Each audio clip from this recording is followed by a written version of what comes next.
২৪ জুলাই আন্দোলন বাংলাদেশের ইতিহাসে এক অনন্য ঘটনা। বুক চিতিয়ে দেয়া সাহসী তরুণ তরুণীদের বিপ্লবের মধ্য দিয়ে তৈরি হয় এক নতুন বাংলাদেশে। তীব্র জনরোষের মুখে ক্ষমতা ছেড়ে দেশ ত্যাগে বাধ্য হয় ফ্যাসিস্ট হাসিনা। পতন ঘটে দীর্ঘ ১.৫ দশকের বেশি সময়ের একনায়কতান্ত্রিক শাসন ব্যবস্থার। আর এই আন্দোলনে শুরু থেকে শেষ পর্যন্ত বড় ভূমিকা রাখেন দেশের নারী সমাজ।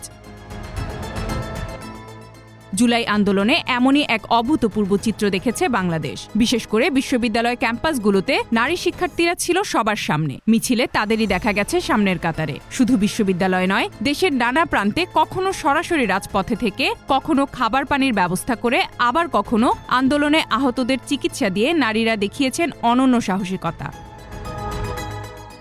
যে কোনো আন্দোলনে নারীর অংশগ্রহণ আন্দোলনকে অধিক মাত্রায় বেগবান করে তোলে। নারীর অংশগ্রহণ আন্দোলনের জনমত তৈরিতেও ভূমিকা রাখে। ২৪ জুলাই আন্দোলনেও এর ব্যতিক্রম নয়। এই আন্দোলনেও নারীরা অসীম সাহসিকতার পরিচয় দিয়েছে, রাজপথে থেকে অন্য আন্দোলনকারীদের অনুপ্রাণিত করেছে। Z news, Dhaka.